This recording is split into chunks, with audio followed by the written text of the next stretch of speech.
पूर्वांचल के 17 जनपद ऐसे हैं कि जहां गोंड बिरादरी और खरवार बिरादरी का अनुसूचित जनजाति का प्रमाण पत्र नहीं जारी हो रहा है, जिससे एसटी कैटेगरी के सारे बच्चे जो एडमिशन में कोटे के अंतर्गत जाते हैं, जो छात्रवृत्ति के लिए जाते हैं, जो शादी अनुदान के लिए अप्लाई करते हैं, ये सारे के सारे लोग वंचित हो जाते हैं।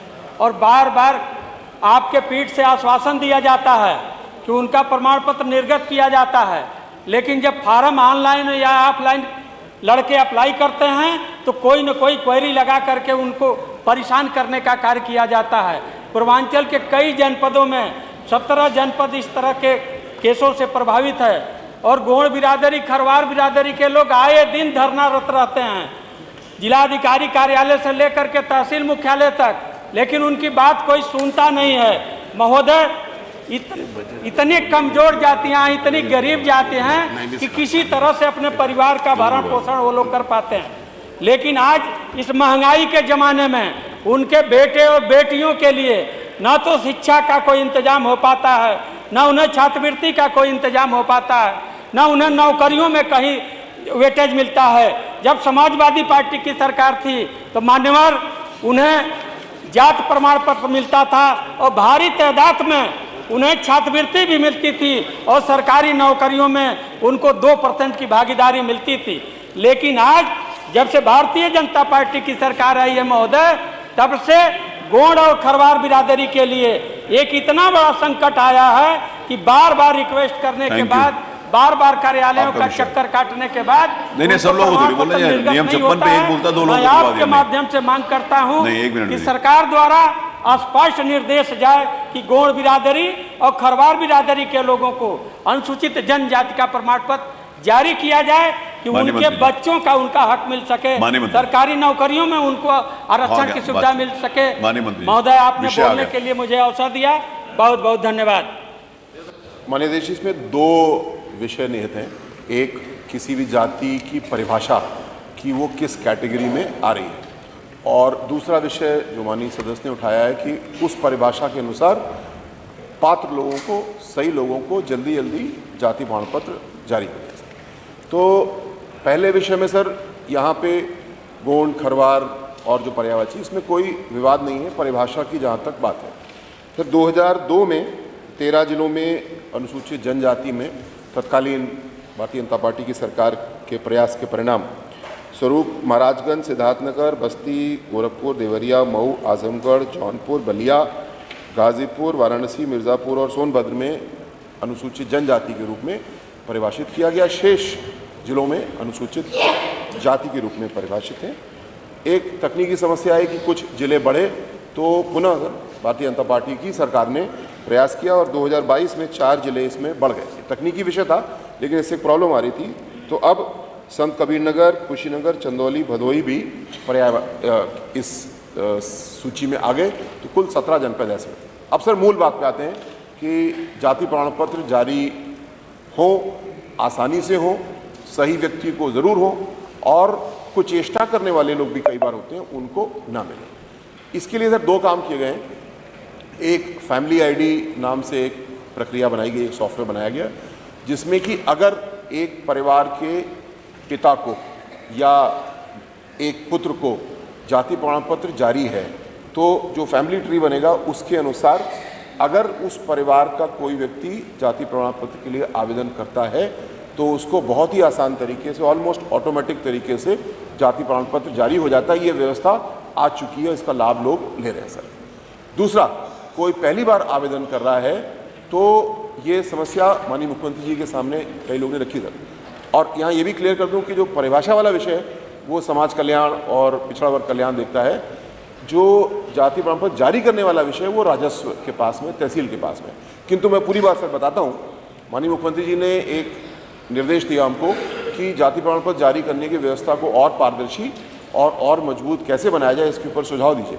तो एक टीम ने अध्ययन किया सर मेरे साथ बैठ करके, और हमने पाया कि अभी व्यवस्था में कमी वाकई में है। कोई एक व्यक्ति आवेदन करता है तो उससे हम जो सबूत चाहिए, अब यानी उसके भूमि के अभिलेख, उसके शिक्षा के अभिलेख, परिवार रजिस्टर, ये नहीं मांगा जाता है, जिसके परिणाम स्वरूप लेखपाल या तहसीलदार बिना किसी सबूत के हाँ या ना उसको दे भी सकता है और उसको रिजेक्ट भी कर सकता है।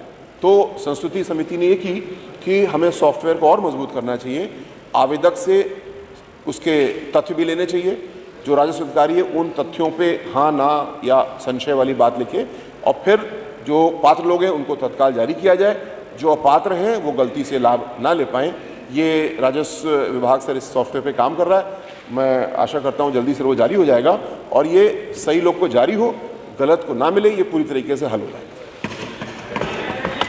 पूरी बात तो बता दी इसमें।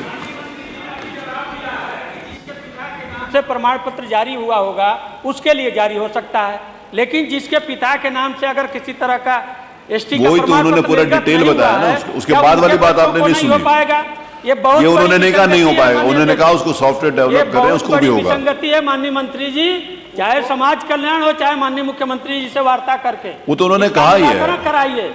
आपने सुना नहीं कि लगभग ये जो आप कह रहे हैं उसका उत्तर यही दे चुके हैं वो। माननीय अध्यक्ष जी, जो आप कह रहे हैं वही बोल चुके हैं, बच्चे परेशान है इस मैटर पर। अरे माननीय अंचल जी, जो आप कह रहे हैं उसका जवाब तो दे चुके हैं, आपने जवाब सुना ही नहीं, आपका ध्यान और कहीं होगा, आपने जवाब सुना नहीं। मैंने श्री वीरेंद्र यादव को सुना, जयप्रकाश अंचल को सुना, माननीय मंत्री जी को सुना, ये नियम 56 के अंतर्गत नहीं आती, इसको अग्राह्य करता हूँ।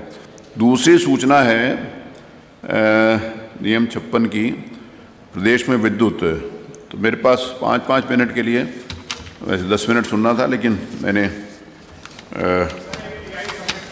नहीं, एआई संरक्षण से हमारे से मतलब नहीं है।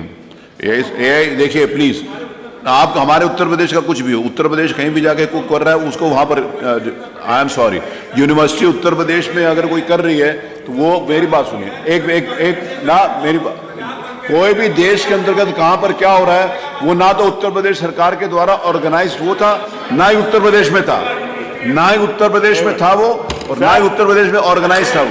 जो उसका जो एआई का सबमिट ऑर्गेनाइज किया गया। एक सेकंड प्लीज, आप उन्होंने मेरे बोलने के पहले उन्होंने बोला ना मैंने 56 तो लिया नहीं, आपने बोला तो जवाब सुन लो ना। कमाल भाई मैंने आपको बोला था कि समय आने पर करूंगा, वो खड़े हो गए तो उसका नहीं उसका जवाब सुन लीजिए, आप वाइंड अप कर देते हैं। I am sorry, let us wind up.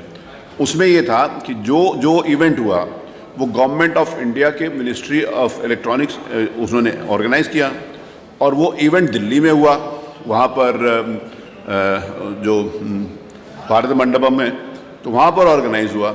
वहाँ पर जो ऑर्गेनाइज हुआ है पूरे देश भर से लोग वहाँ पर आए थे, और गवर्नमेंट ऑफ इंडिया के द्वारा ऑर्गेनाइज किया गया। ना तो उत्तर प्रदेश की सीमा के अंतर्गत किसी भी प्रकार का ऐसा इवेंट ऑर्गेनाइज हुआ है, ना ही उत्तर प्रदेश सरकार ने किया।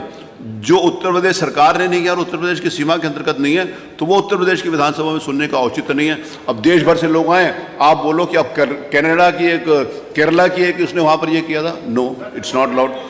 मैं 56 के अंतर्गत 2 नाम बुलाता हूँ जिन्होंने बोलना हो, प्लीज़। श्री राम सिंह पटेल, इसमें से कौन बोलेगा? सर आप 2 मिनट सुन तो लीजिए सर। मैंने सुन लिया ना, उन्होंने सुना दिया, मैंने जवाब दे दिया, मैंने पूरा, उन्होंने सुना दिया नहीं, उन्होंने सुनाया, मैंने जवाब दे दिया। मैं सरकार को तो तब कहूं जब मैं स्वयं संतुष्ट हूं। तो कोई उत्तर प्रदेश में घटना नहीं हुई, पूरे उत्तर प्रदेश कोई उत्तर प्रदेश में घटना नहीं हुई।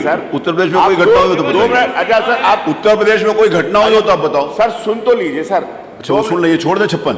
नहीं सर, 56 वो भी ले लीजिए सर, वो भी ले लें, ये भी ले लें, आगे पीछे करने ऐसे कैसे चलेगा? नहीं, मैं गुस्सा कर भी नहीं रहा, मैं बहुत विनम्रता के साथ, बहुत आदर के साथ, बहुत मुस्कुरा के कह रहा हूं, मैं एकदम गुस्सा नहीं कर रहा। हाँ, नहीं, मेरी बात सुनिए कमाल भाई, देखिए मैं जितना भी एडजस्ट कर सकता हूं, अगर आप उसके ऊपर जाना चाहते हो तो I will not allow you. अगर नियम के हिसाब से होगा तो मैं 100% अलाउ करूंगा, मैं आपको, मेरा प्रॉमिस है, और वो मैंने 4 साल किया है, 100% उसको अलाउ करूंगा। गवर्नमेंट अगर नहीं भी कहेगी तब भी मैं सरकार से रिक्वेस्ट करूंगा कि प्लीज इसको सुन लें, लेकिन जिससे मैं ही संतुष्ट नहीं हूं उनको क्या कहूं। श्री राम सिंह जी